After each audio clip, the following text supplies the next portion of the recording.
CCC에 들어가려고 합니다. 은혜 주신 하나님께 감사드립니다. 감사합니다.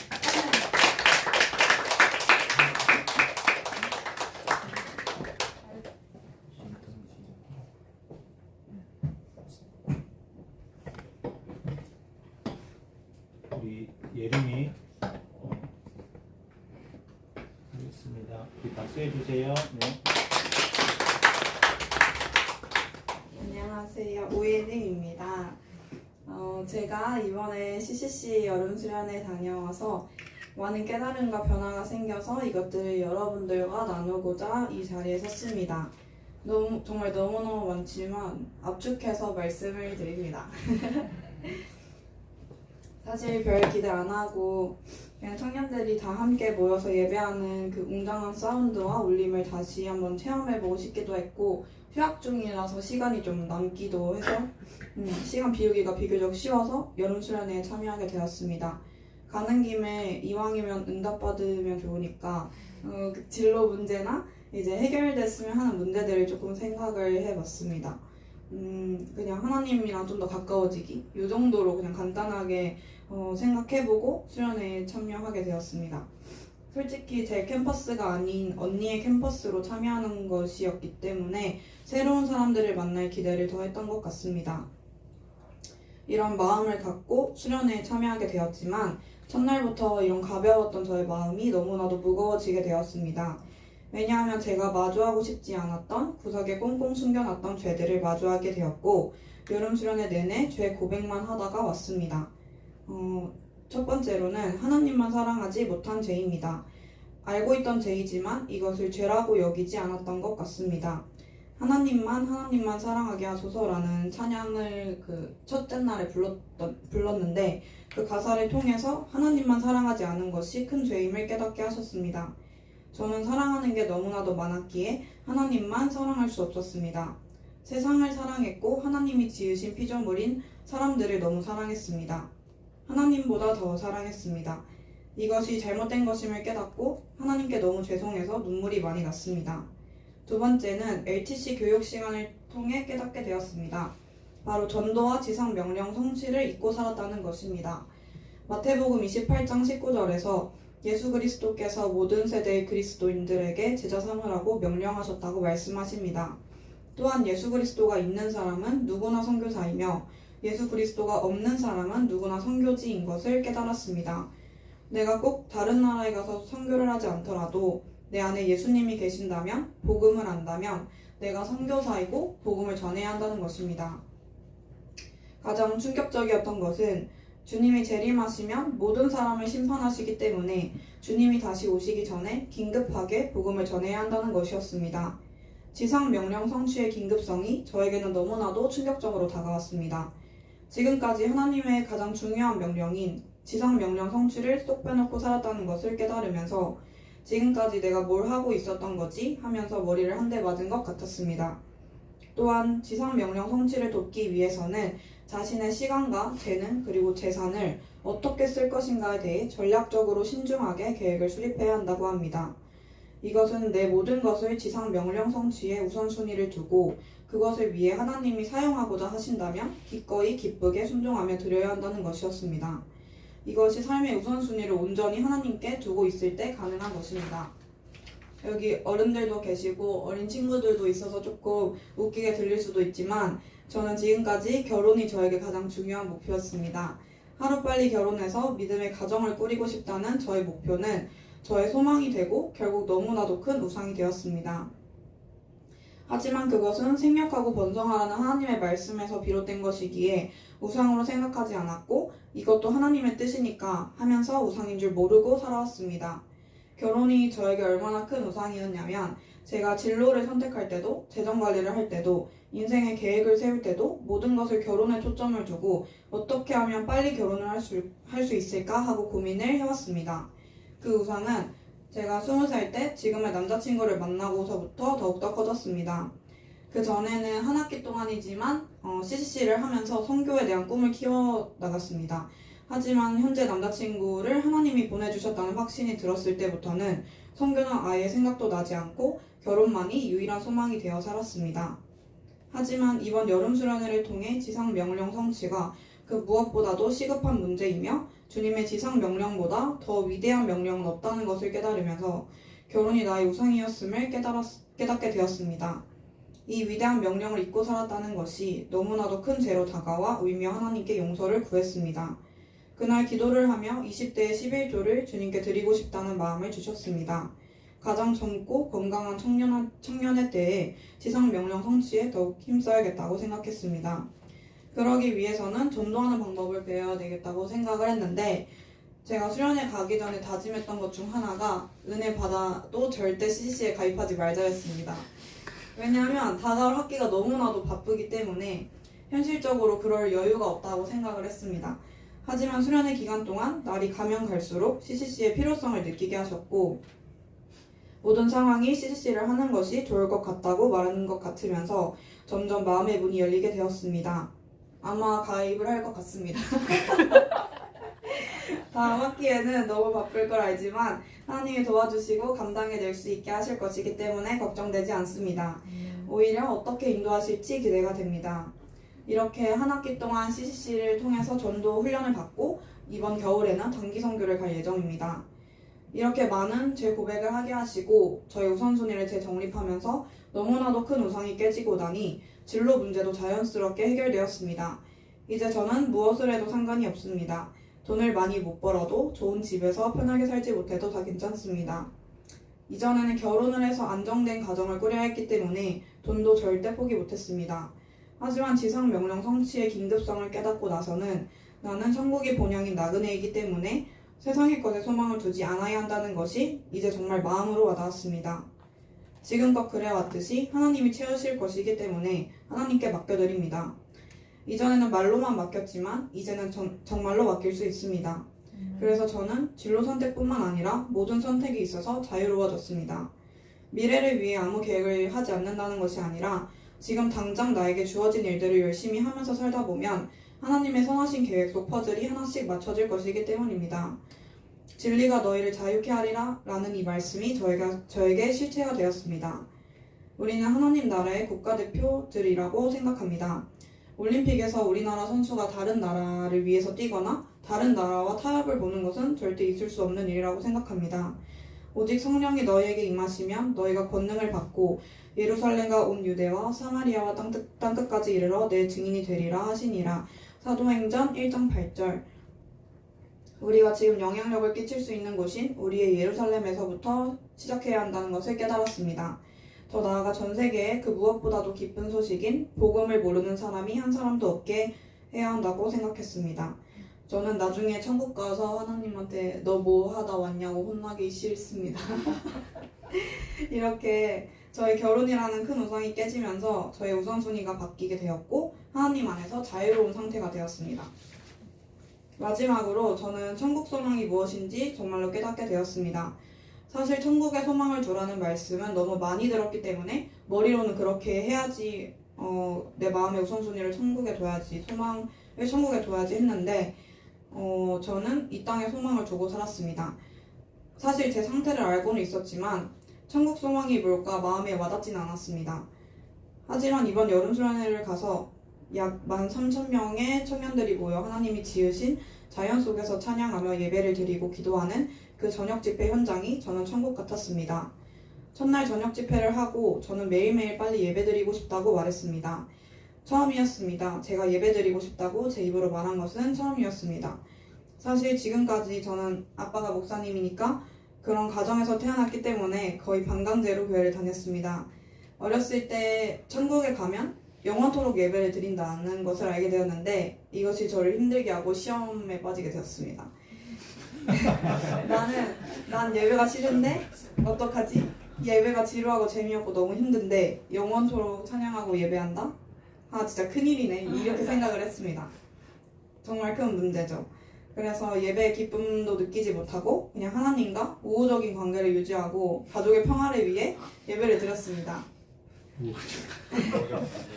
하지만 20살이 지나고 점점 말씀이 들리기 시작한 상태로 나름 발전을 했었는데 여름 수련회에 다녀와서 그 예배 현장을 보면서 이게 천국이라면 너무너무 가고 싶다는 마음이 들었습니다.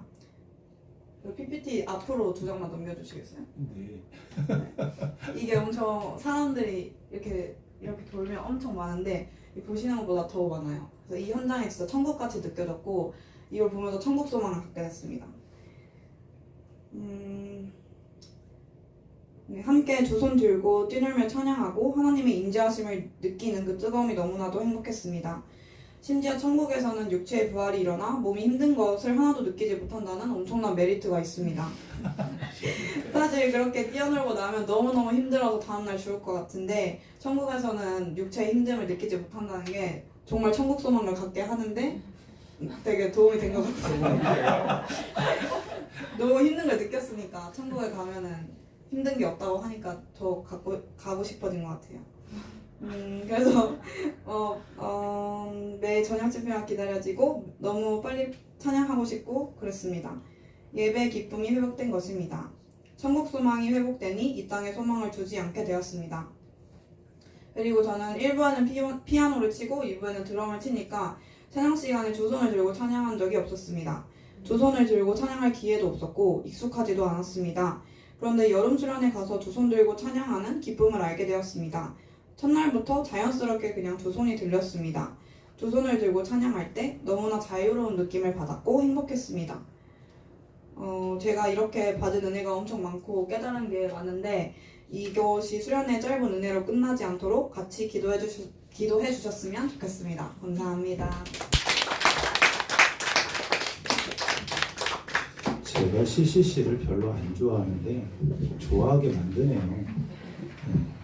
목회자들은 많이 안 좋아해요. 왜냐하면 교회 일꾼들이 다 나가니까 그럴 마음도 하겠죠. 예?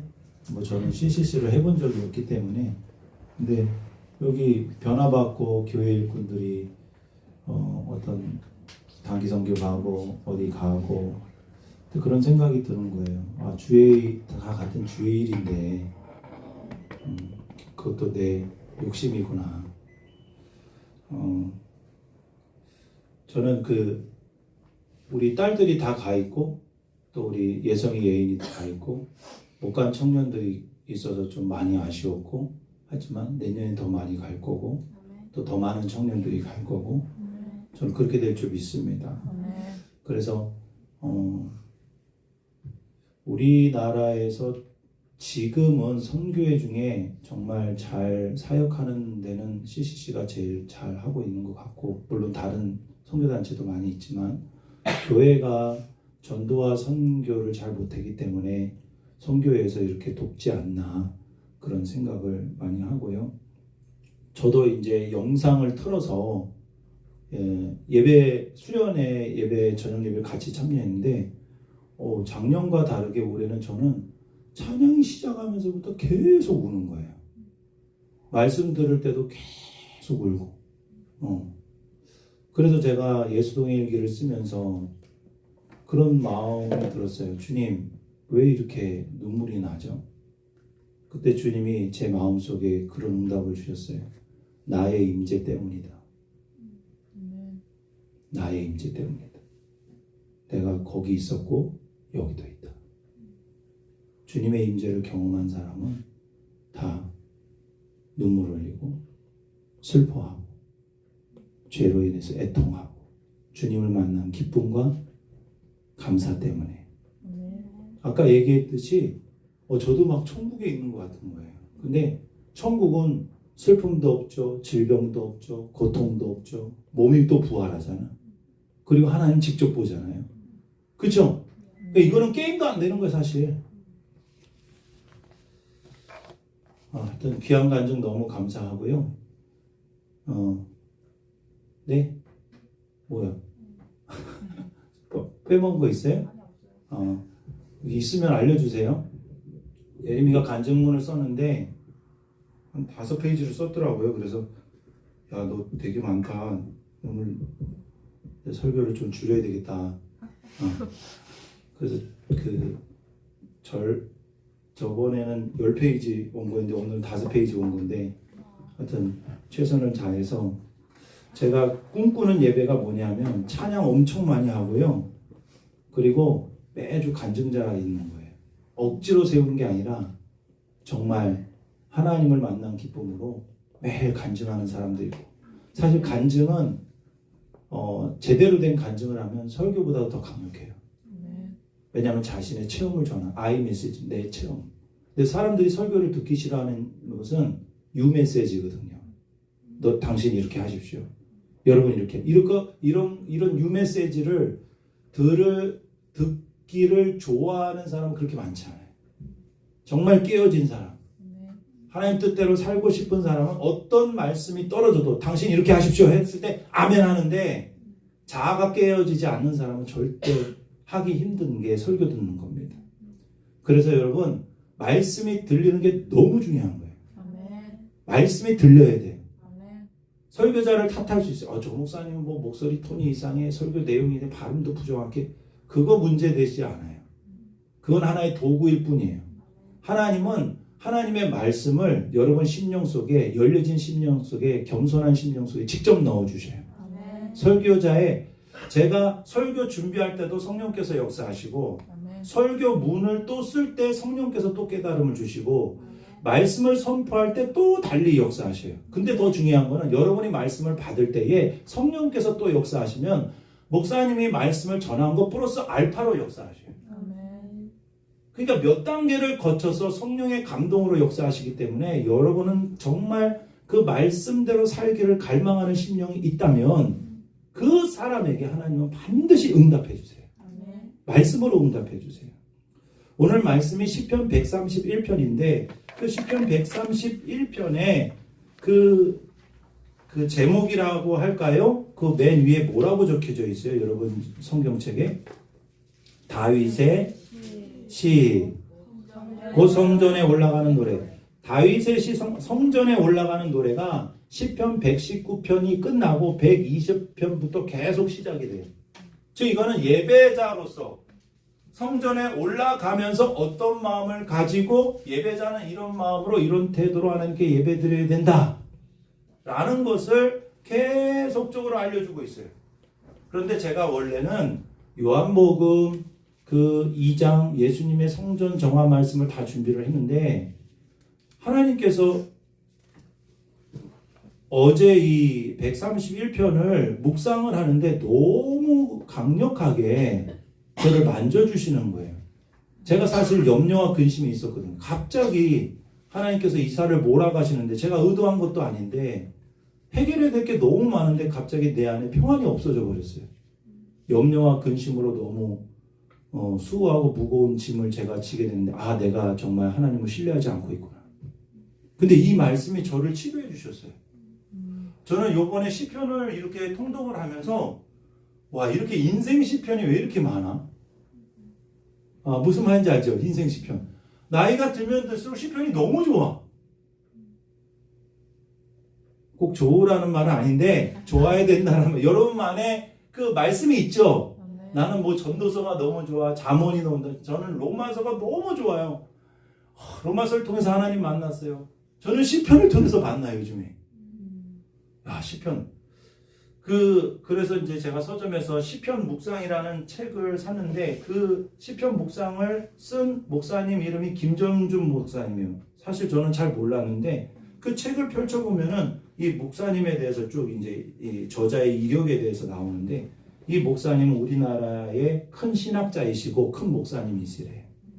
1914년에 태어나셨어요.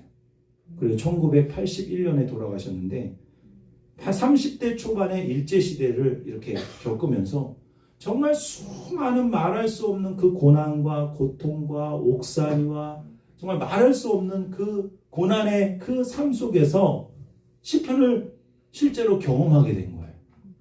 그래서 평생 동안 시편을 연구하고 시편을 묵상하고 시편을 암기하고 나중에는 아예 시편을 다 외워버렸어. 시편 150편을 다 외워버렸어. 그가 살아갈 수 있는 원동력이 이 시편이었어요. 그래서 감옥에 있더라도 마치 사도 요한이 요한계시록을 어디서 썼어요? 밤모섬에서, 그 감옥에서 정말 살 수 없는 곳에서 천국을 경험하고 하나님의 말씀을 듣고 하나님의 계시를 받고 할렐루야. 그 감옥도 천국이 된 것처럼 시편 말씀이 그 시편 말씀이 그 하나님이 나에게 실제가 되니까 어떤 고난도 이길 수 있는 능력이 되고 아멘. 위로가 되고 아멘. 힘이 되는 거예요. 이 목사님이 정말 시편을 암송을 하면서 이 깨닫고 체험한 그 하나님의 임재, 강력한 하나님의 임재. 아멘. 여러분 예배 드릴 때 딴 거 생각하면 안 돼요. 여러분의 일을 멈추고 아멘. 여러분의 생각을 멈추고 아멘. 막 수없이 일하고 수없이 작동하는 내 생각과 의지와 감정들을 멈추고 아멘. 오직 이 지정의를 하나님께 몰입해서 아멘. 하나님께 집중하는 시간이 예배가 돼야 돼요. 아멘. 그렇지 않으면 우리의 예배는 헛된 예배가 되는 거예요. 아멘. 하나님이 받으시기 지겨운 예배가 되는 거예요. 그게 이사야서 1장. 너희들이 이 마당만 나 너무 싫다. 너희들이 제물 드리는 거 너무 싫다. 역겨운 예배다. 그렇게 말씀하시면 안 되잖아요. 하나님이 받으시는 예배, 하나님이 기뻐하시는 예배를 드리려면 우리는 어떻게 예배해야 되느냐. 하나님은 지금도 하나님이 찾으시는 참된 예배자가 있어요. 아멘. 그 사람이 바로 여러분이 되시기를 주님의 이름으로 축복합니다. 아멘. 그러면 예배자는 어떤 태도를 가져야 되느냐? 첫째는 무한 겸손이에요. 그 TV 프로그램 중에 무한도전이 있는데 무한도전 내용은 재밌는데 사실 제목은 별로 제가 싫어하지 않아요. 왜냐하면은 오늘 이렇게 쭉 말씀을 들어보면 여러분이 왜 그런지 저를 알 수 있을 것 같아요.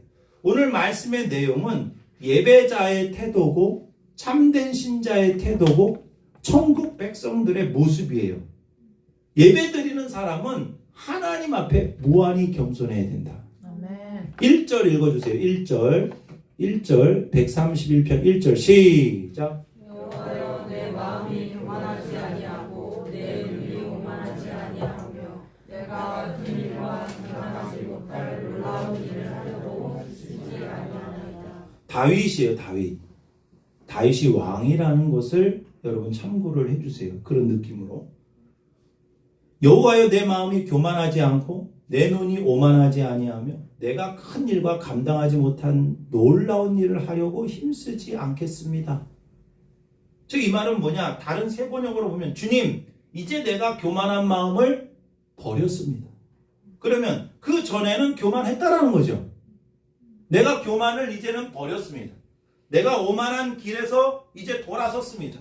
내가 너무 큰 것을 가지려고 하거나 분에 넘치는 놀라운 일을 하려고 정말 하나님만이 하실 수 있는 큰 일인데 내가 뭐라고? 내가 하나님이냐? 그런 일을 하지 않겠습니다. 그런 말이에요.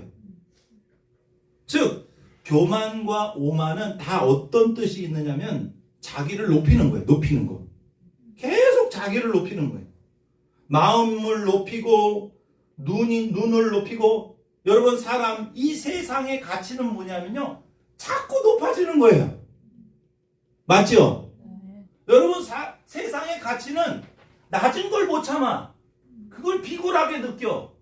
그래서 자꾸 올라가는 거예요. 내 존재를 자꾸 올리려고 그래. 근데 성경은 너 낮아져라. 너 낮아져라. 너 낮아져라 그래. 그래도 여러분 학생들은 성적을 높이고 대학 수준을 높이고 연봉 수준을 높이고 여러분의 직위를 높이고 뭐가 되고 뭐다가 자꾸 올라가서 사장 되고 대표가 되고 뭐 이사가 되고 세상은 다 그거예요. 자꾸 높아지는 거예요. 눈이 높아져요. 눈에 안 차. 계속 눈이 높아져. 배우자 보는 눈이 높아져. 그러다 나이만 먹어. 집도 눈이 높아져. 교만이에요. 다 교만. 눈이 높아지는 건 교만이에요. 계속 높이는 거예요. 그리고 내가 하는 일도 계속 바벨탑처럼 계속 쌓아나가. 그러면 하나님은 바벨탑을 세워주셔요? 무너뜨려요? 왜냐하면 그건 내가 하는 일이기 때문에. 하나님의 주특기는 뭐냐? 하나님 없이 하는 모든 높아진 것을 무너뜨리는 게 하나님의 주특기요.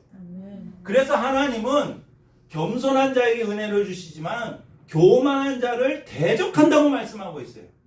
교만은 마귀의 마음이고 교만은 바로 타락한 인간의 본성이에요. 제가 어느 책을 읽었는데 책에 이런 말이 있었어요. 하나님 안에서 한번 잘 적어도 좋고요. 한번 잘 들어보세요. 하나님 안에서 나 자신을 발견하기까지 인간은 자신이 신인 것처럼 살아간다. 하나님 앞에서 나 자신을 발견하기까지 모든 인간은 자신이 신인 것처럼 산대요. 신이 아닌 건 아는데 자기가 신처럼 살아간다는 거예요. 그러니까 교만은 자기가 하나님 노릇하는 거예요. 여러분, 우리 자신은 가짜 신이에요? 진짜 신이에요? 가짜시. 우리는 가짜 신이죠. 근데 선악과를 먹은 이후에 모든 인간은 자기가 하나님 노릇해. 그러면 여러분, 출애굽기 3장 14절에 모세가 하나님을 만났어요. 근데 하나님이 하나님의 이름을 여호와라 그랬어요. 그 여호와의 뜻이 뭐예요? 세 가지가 의미가 있어요. 자존, 자족, 영원이에요. 예전에도 한번 말씀드렸는데 여호와, 나는 스스로 있는 자다. 그 의미는 첫 번째 뭐라고요? 자존, 스스로 존재할 수 있다는 거예요. 여러분, 피조물은 스스로 존재할 수 없어요. 하나님의 공급하심과 하나님의 은혜와 하나님의 지켜주심이, 돌보심이, 하나님의 섭리가 필요해요. 지금도 하나님이 은혜 주시고 생명 주시는 것을 멈추면 여기 있는 사람 다 죽어. 여기 있는 사람 다 죽는다고요.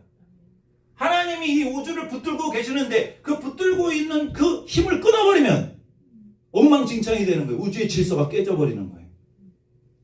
아멘. 여호와 하나님, 나는 스스로 있는 자다라는 것은 하나님만이 자존할 수 있고 스스로 존재할 수 있고 하나님만이 자족, 만족하는 여러분, 자기 자신에 만족할 수 있는 분은 하나님 한 분밖에 없어. 아멘. 여러분 자신에게 만족해요? 얼굴 보니까 한 사람도 없는 것 같아요. 그게 진리입니다. 나 자신에 대해서 만족할 수 있는 사람도 없고 옆에 있는 사람 만족이 안 되죠? 그건 당연한 거예요. 나도 나가 만족이 안 되는데 어떻게 옆 사람이 만족이 되냐고. 배우자가 나 아무리 좋아서 결혼해도 만족이 안 된다니까. 그건 당연한 거예요.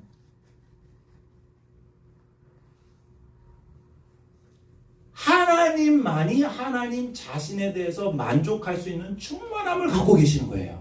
아멘. 아멘. 아멘. 그래서 우리가 만족하려면 다윗의 고백처럼 여호와는 나의 목자시니 내게 부족함이 없으리로다. 하나님만이 나의 만족이 되실 수 있다니까. 하나님만이 내 영혼을 충만하게 채워줄 수 있는 거예요. 돈으로 만족이 안 돼. 내가 내 자신의 실력으로 만족이 안 돼. 아무리 여러분 성공을 해보세요. 아무리 돈을 많이 벌어보세요. 호날두가 하루에 18억을 번다고 했는데 미쳤어. 18억을 번대 하루에. 1년에 18억이 아니에요. 10년에 18억이 아니에요. 하루에 18억을 번대. 좀 놀래보세요. 그래도 만족할까요? 절대 만족 못합니다. 그거는 진리예요. 헛된 거예요. 만족 못해요. 아무리 높은 곳에 올라가, 아무리 돈이 많아도, 아무리 성취한 게 많아도 절대 만족이. 하나님만이 하나님 자신에 대해서 자족할 수 있고 우리는 하나님으로 인하여 만족할 수 있도록 지어진 존재가 바로 하나님의 형상이다. 아멘. 그리고 그 자존하신 하나님, 자족하신 하나님이 영원성을 갖고 계셔요. 여러분, 사람은 몇 번은 만족시킬 수 있어. 내 자신도 내 자신에 대해서 막 노력해가지고 요번에 막 이거 해서 이거 만족시켰어. 근데 그거 영원히 만족시키기가 쉬워요? 피곤해. 너무 피곤해. 그 위대하신 능력은, 영원하신 능력은 하나님밖에 없는 거예요. 아멘. 아멘. 여러분, 진짜 하나님을 만나면 내가 하나님 노릇하는 것을 멈추게 돼요. 그게 겸손이에요.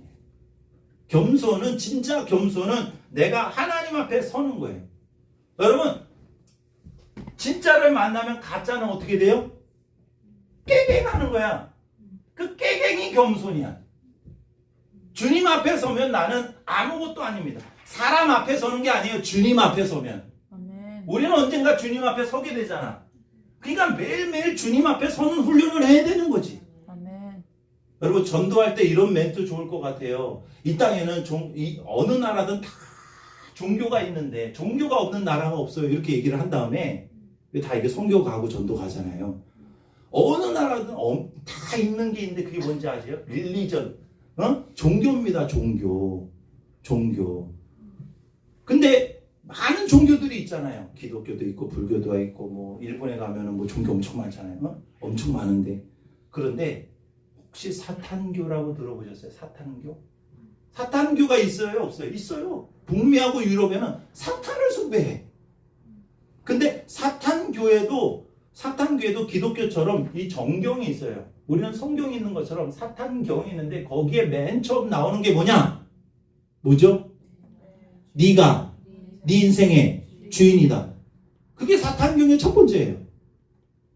근데 이 세상의 원리를 보세요. 네가 너의 인생의 주인이야. 그거 말해주고 있죠? 세상 신이 말하는 거예요. 사탄이 말하는 거예요. 인본주의예요. 네가 너의 인생의 주인이다. 네가 원하는 대로 살아라. 네가 너의 인생을 책임져라. 그러니까 인생이 피곤한 거예요. 여러분 내가 내 인생을 책임지려니까 얼마나 피곤해. 피곤하죠? 피곤해 안 피곤해? 피곤해요.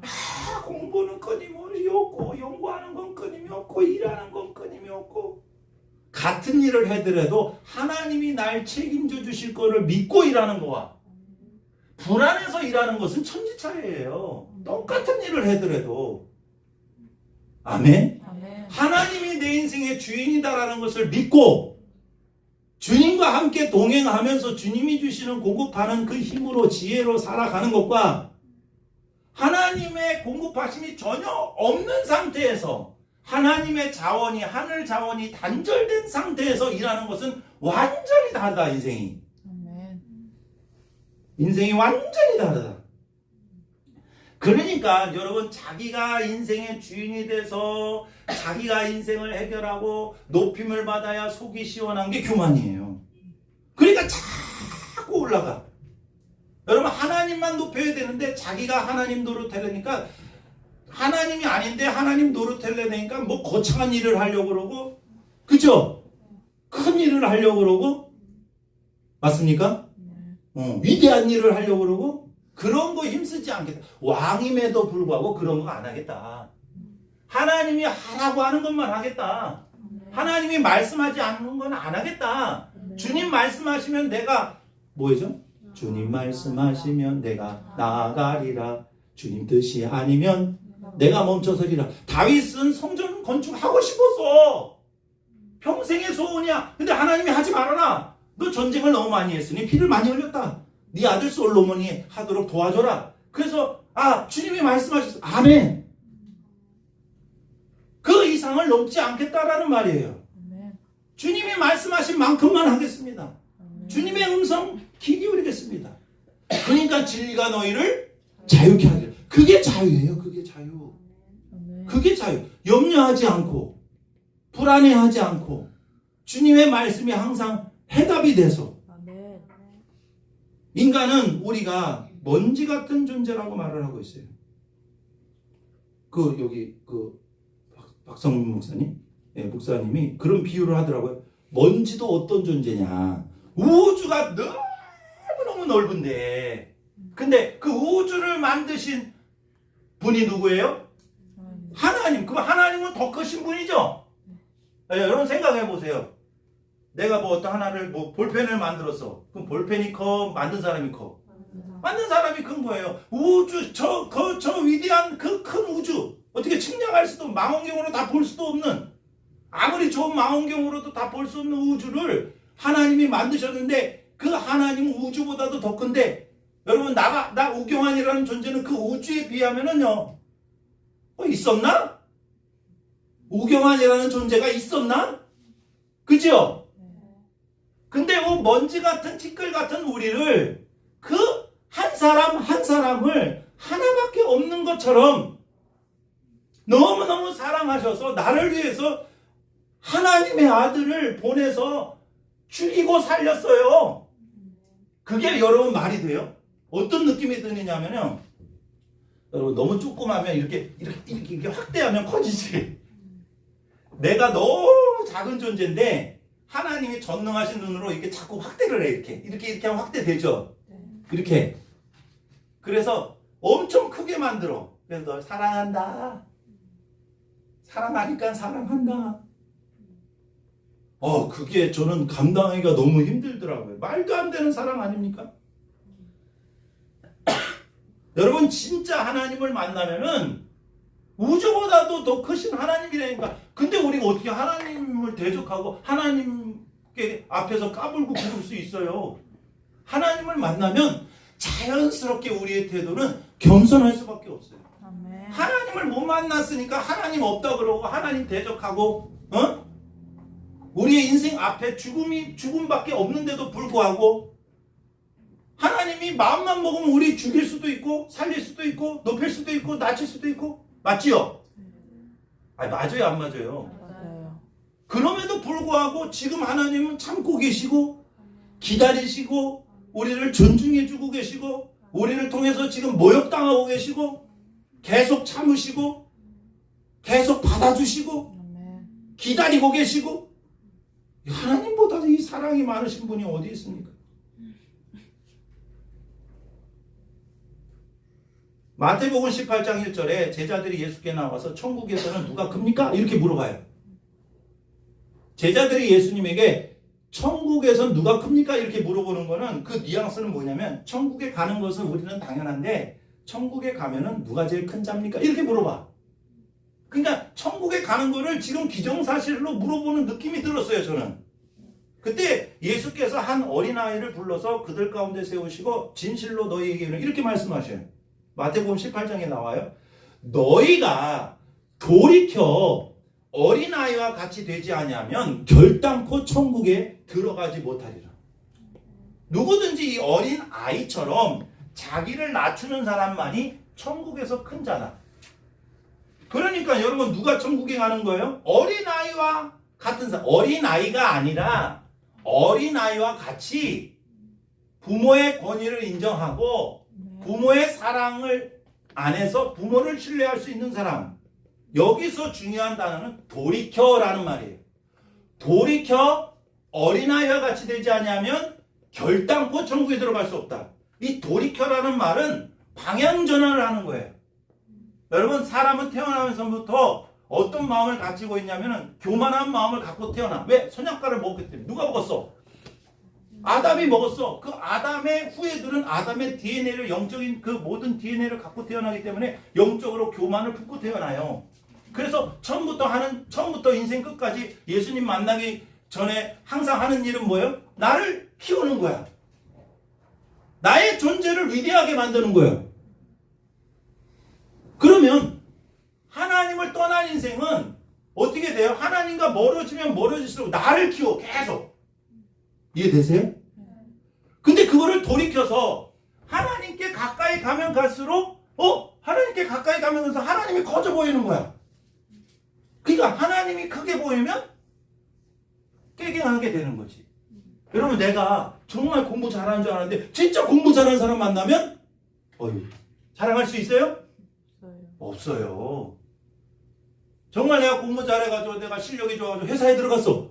야 회사에 들어갔는데 와 나보다 실력 많은 분들이 경험 많은 분들이 똑똑한 분들이 엄청 많네? 그럼 잘난 체 할 수 있어요? 없어요. 없는 거예요. 여러분 우리나라에서 키 큰 사람 누구 있어요? 서장훈이나 최영만 다 이미 더 넘어가죠. 근데 저기 서울에 있는 그 높은 빌딩이 뭐 있어요? 롯데타워가 몇 층이에요? 120층이에요? 120층이 넘으면 저기 멀리서 봤을 때는 별로 안 높네 하다가 점점 가까이 가면 갈수록 우와 그렇죠? 최영만도 우 그러겠죠? 서창훈도 우 그러겠죠? 똑같은 거예요. 하나님을 만나면 만날수록 하나님을 가까이 가면 갈수록 하나님은 내 앞에서 내 앞에 계신 하나님은 더 위대해져 보이는 거예요. 하나님과 먼 사람은 별건 아니네 이렇게 생각한다니까. 하나님과 가까이 가면 갈수록 겸손해질 수밖에 없어요. 겸손 노력하는 게 아니야. 하나님을 만난 사람은 겸손해질 수밖에 없다니까. 아멘. 아멘입니까? 아멘. 하나님을 진짜 만난 사람은 제가 막 펑펑 울었다 그랬잖아요. 왜 운다고요? 나의 임재 때문이다. 하나님은 빛이세요. 아멘. 하나님은 전지전능하세요. 아멘. 그분을 조금 느꼈는데도 불구하고 감당할 수 없는 거예요. 저희 집사람하고 저하고 카페를 운영하고 있잖아요. 근데 하루는 첫 손님이 저기 멀리서 우리 카페에 들어오려고 그러는 거예요. 근데 의상이 좀 이상해. 정신적으로 조금 부족한 분 같아요. 어떻게 표현하기가 좀 그런데 그래서 속으로 들어오지 마라. 들어오지 마라. 그랬어요. 근데 들어오셨어요. 들어오셨어요. 그래서 주문한 게 뭐냐면 레몬차하고 김밥하고 쫀득 쿠키를 신청했어요. 그래서 정성스럽게 딱 했죠. 이게 눈을 어디다 둬야 될지 모르겠어. 의상이 좀 이상해가지고. 그래서 그리고 나는 이제 샌드위치 막 싸고 이제 막 그러는데 주님께서 그런 마음을 주시는 거예요. 죽게 하듯 하라. 죽게 하듯 하라. 근데 그분이 이제 금방 식사하시고 가셨어. 그래서 이게 테이블 청소하려고 이제 갔는데 뭐 이렇게 떨어뜨리는 게 많아. 어? 부스러기가 이렇게 떨어뜨리는 게 많아. 그래서 내가 불평하면서 제가 좀 하나님께 죄송한데 빈정내면 주님이 하셨습니다. 그랬어. 죽게 하듯 하라 그때 죽게 하듯 하라 그랬잖아요. 그래서 저는 주님과 요즘 대화를 많이 하거든요. 뭐 주님 소리가 들리지는 않지만 마음으로 주시는 게 있잖아요. 주님이 하셨네요. 그러니까 주님이 하셨네요. 그러니까 저보고 그러시는 거예요. 너 정말 부스러기 은혜라도 원하니? 저는 진짜 너무 깜짝 놀랐어요. 너 진짜 부스러기 은혜라도 원하냐? 그거 경험하면 부스러기 은혜라도 경험하면 안 뒤집어질 사람이 없어요, 여러분. 아멘. 응? 아멘. 여러분이 경험한 거 천국에서의 1000만분의 1도 안 돼. 기쁘죠? 아멘. 천국에 가면 얼마나 기쁘. 에덴 동산이란 말이 기쁜 동산이요. 우리는 하나님 앞에 예배 드릴 때에 무한히 겸손해야 돼요. 아멘. 그래서 저는 무한도전을 별로 안 좋아해요. 네. 그 말 자체를 안 좋아한다고. 자기 자신이 얼마나 위대한 존재인지를 보여주려고 사람은 계속적으로 멈추지 않고 쉬지 않고 계속 일하는데 교만한 사람은 계속 일해. 자기 한계성도 모르고 주일날도 쉬지 않고 이 예배 현장에서도 머리는 계속 일해. 무슨 말인지 알죠? 이 마음은 계속 딴 데가 있어. 주님 앞에 좀 쉬어야 되는데 수고하고 무거운 짐진 자들아 다 내게로 오라. 내가 너희를 쉬게 하리라. 여러분 하나님 안에 쉬세요. 아멘. 인생은 하나님의 은혜로 사는 거지. 여러분 독자적으로 혼자서 사는 거는 너무너무 힘든 거야. 피곤한 거야. 괜히 예수님이 인간의 또 다른 이름이 수고하고 무거운 짐진 자라고 하신 이유가 없어요. 인간은 수고하고 무거운 짐진 자예요. 예수님 안에서 쉬지 않는 한. 예수님이 우리에게 필요한 것을 다 이루었다. 아멘. 다 이루었다. 아멘. 그 다 이루은 것을 너희들은 그냥 받아 쓰면 돼. 받아 쓰면 돼. 받아 쓰면 돼. 천국에서 받아 쓰면 돼. 주님 도와주세요. 그러면 주님 도와주세요. 같은 일을 해도 주님의 도우심으로 일하는 것과 내 혼자서 일하는 것은 하늘과 땅 차이다. 아멘. 그래서 겸손한 사람들이 누리는 특권이 2절이요. 2절. 2절 읽어주세요. 시작. 내가 나의 영혼으로 고요하고 평온하게 하기를 젖된 아이가 그의 어머니 품에 있음 같게 하였나니 내 영혼이 젖된 아이와 같다. 이건 어떤 느낌이에요? 아기가 정말 배고픈데 엄마 품에서 젖을 먹고 나서 너무 배불러서 틀을 한번 꽉 하고 엄마 품에서 쉬고 있는 그런 젖된 아이, 어린 아이예요. 사실은 그냥 아이가 아니라 엄마 품에서 품에 있음 같게 하였나니 내 영혼이 젖된 아이와 같도다.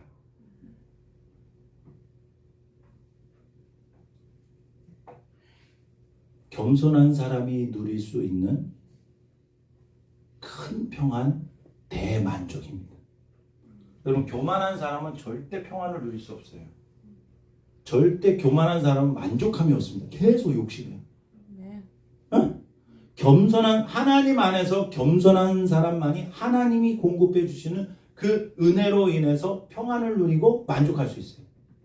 여러분, 행복과 평안은 내가 만들 수 있는 게 아닙니다. 여러분, 아무리 노력해보세요. 평안이 찾아오나. 예수님이 그랬어요. 내 평안을 너에게 주는데 이거는 세상이 줄 수 없는 거다. 요한복음 14장 27절 말씀입니다. 세상이 줄 수 없는 평안을 내가 주겠다. 수고하고 무거운 짐진 자들아 내게 오라.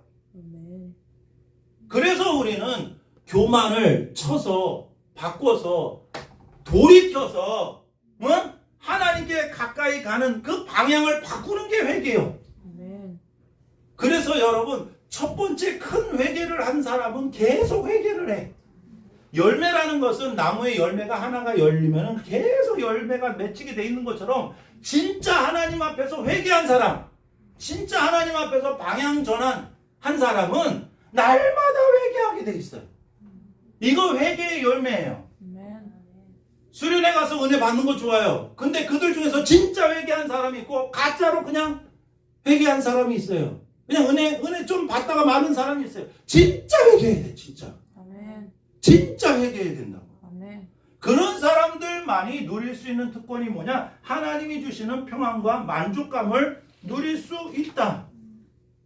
저때 아이는 엄마 품에서 실컷 배불리 먹고 이제 그만 먹고 엄마 품에서 잠자는 아주 평안하고 행복하고 안전한 상태예요. 무한한 신뢰죠. 무한 신뢰예요. 무한 신뢰. 주님 안에 있는 게 제일 행복하고 주님 안에 있는 게 제일 평안하고 주님 안에 있는 게 제일 안전합니다. 다른 가사는 몰라. 그냥 안전합니다. 그밖에 몰라. 돈이 안전이 아니에요. 명예가 안전이 아니에요. 여러분이 원하는 것이 이루어지는 게 안전이 아니라 주님의 품이 가장 안전하다. 그래서 나의 피난처요, 나의 산성이요, 나의 힘이, 이게 다 그런 말이에요.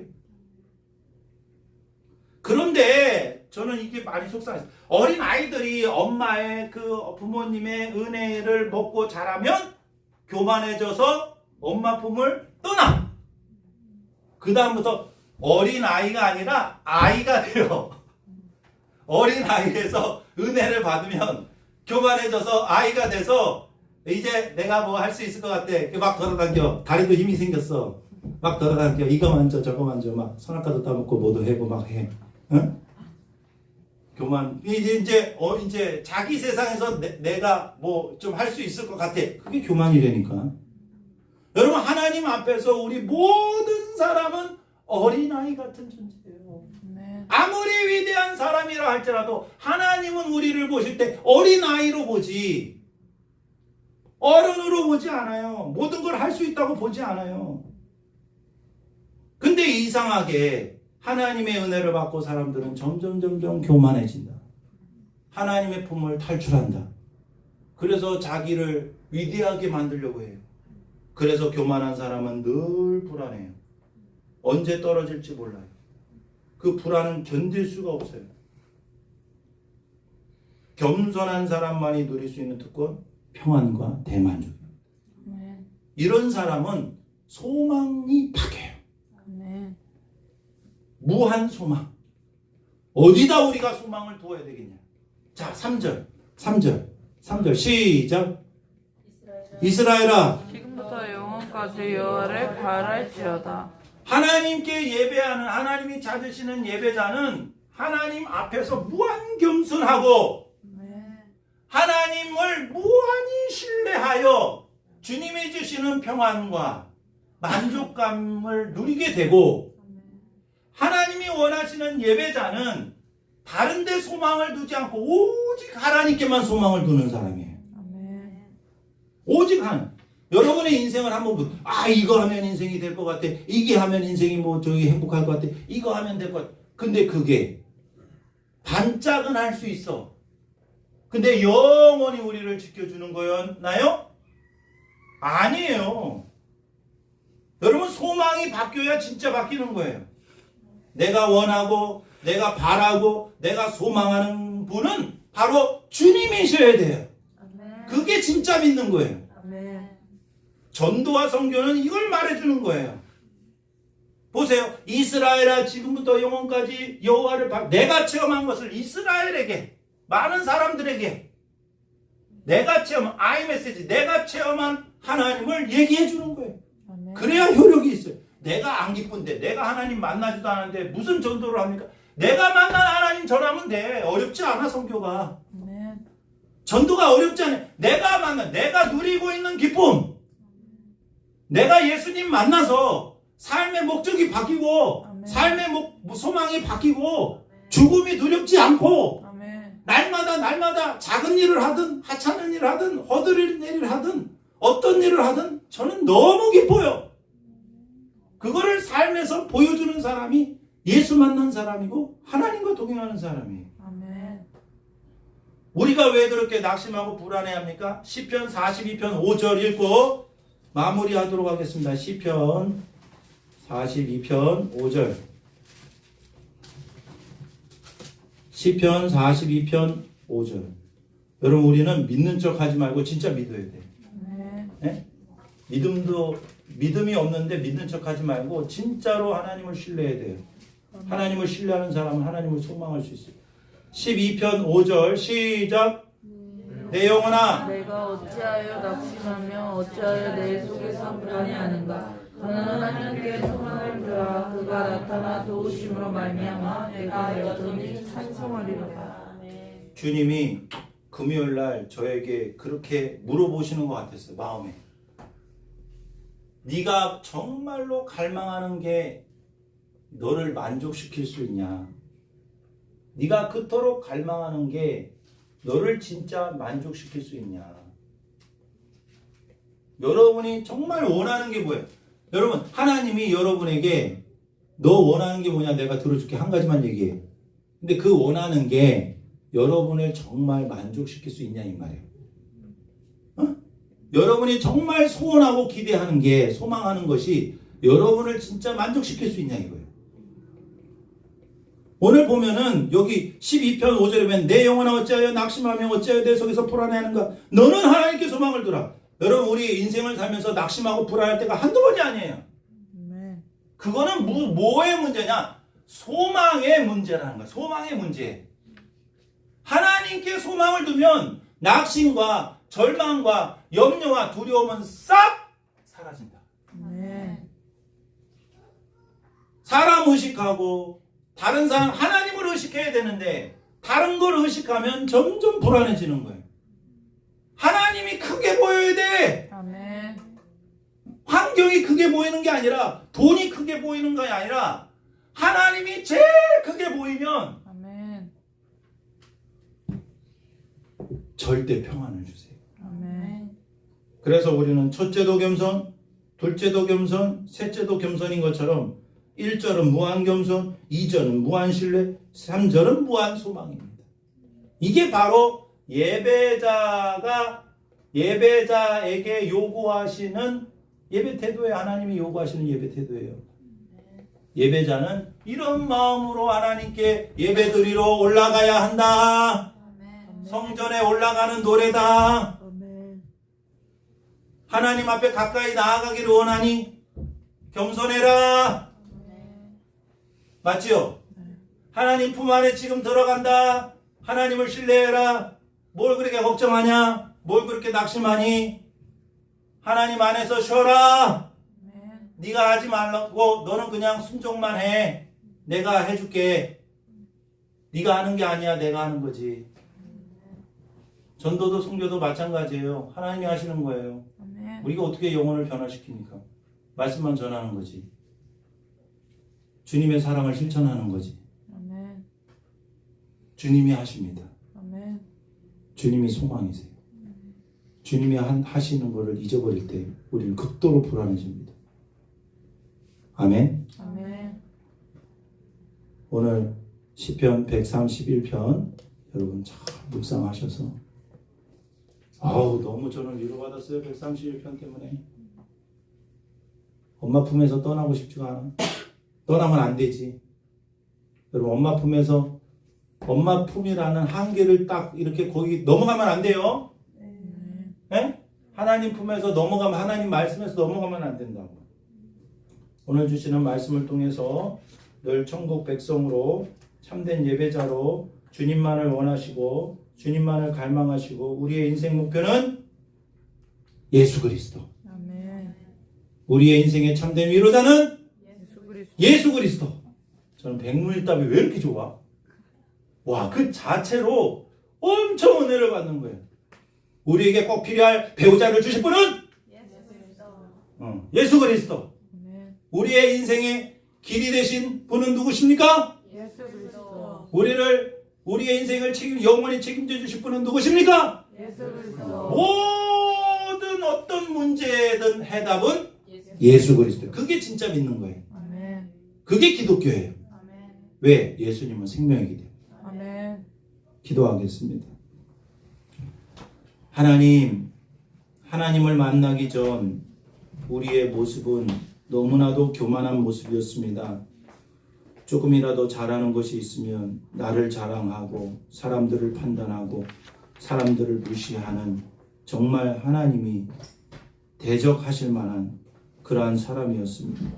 그럼에도 불구하고 우리를 품어주시고 기다려주셔서 정말 하나님을 가까이 할 수 있도록 은혜 베풀어 주시니 진심으로 감사를 드립니다.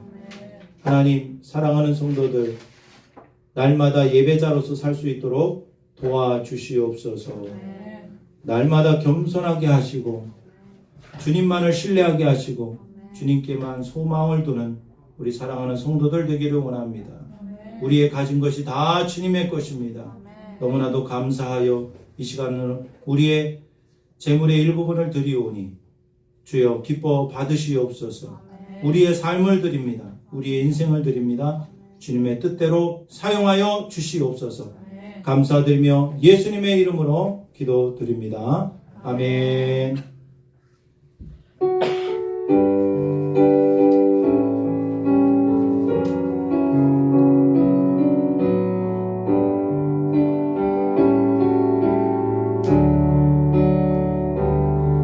오직 주의 사랑에 매여 기뻐 노래합니다. 이 소망의 언덕 기쁨의 땅에서 주께 사랑드립니다. 임재 안에 갇혀 기뻐 찬양합니다.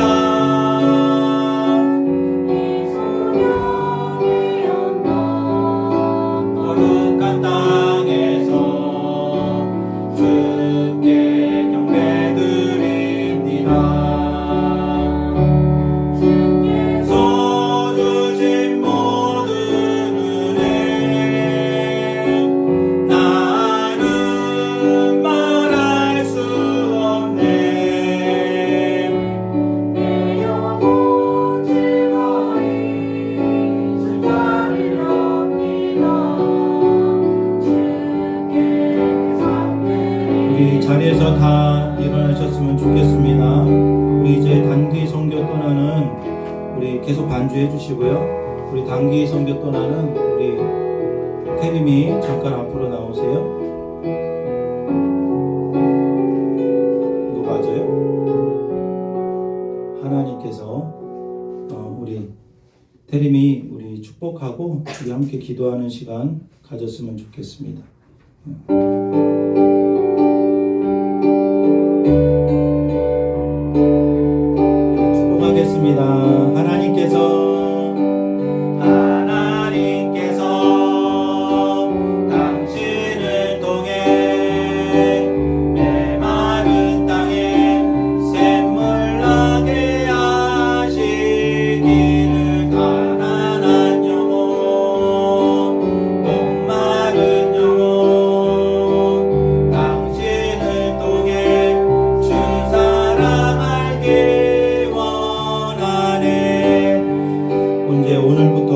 훈련 들어가고 7월 1일부터 15일까지 일본 단기 선교 가는데 우리 성령께서 함께 해주시고 성령의 열매가 풍성히 맺게 해주시고 모든 여정 가운데 주님께서 주장하여 주시고 임재하여 주시고 역사하여 주시옵소서.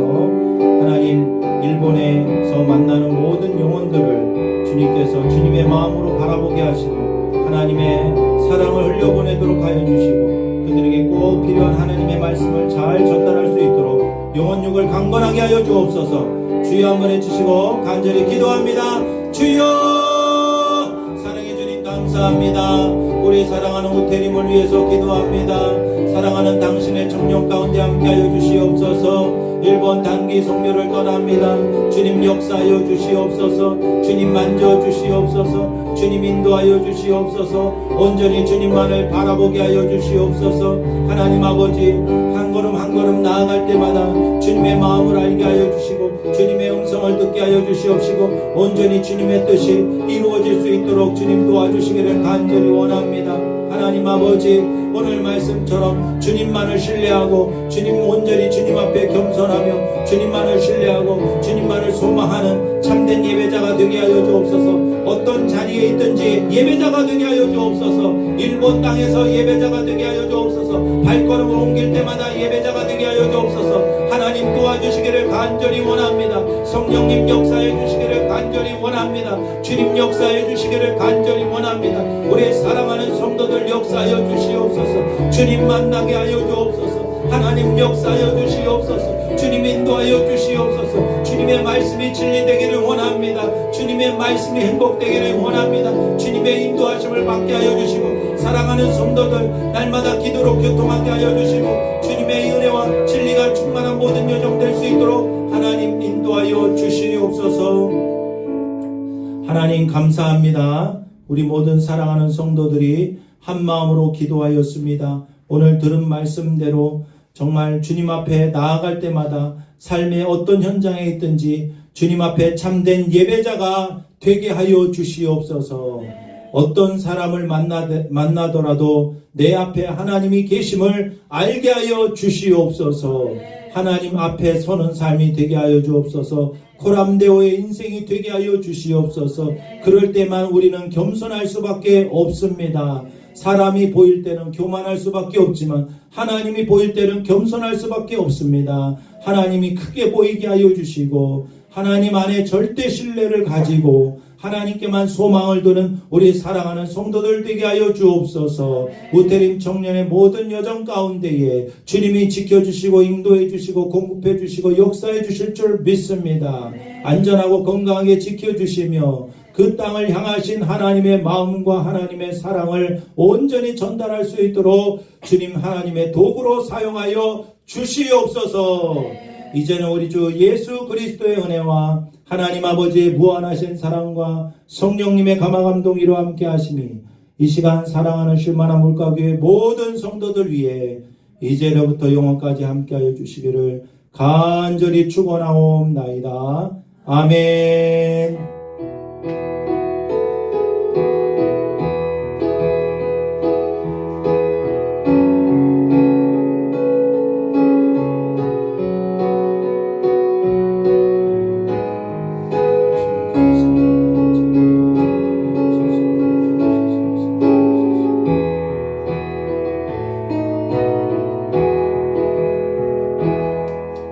할렐루야. 주님께 영광의 박수를 드립니다. 우리 앞뒤 좌우로 인사하세요. 예수님의 이름으로 사랑하고 축복합니다. 축복합니다. 식사하고 가세요. 감사합니다. 네.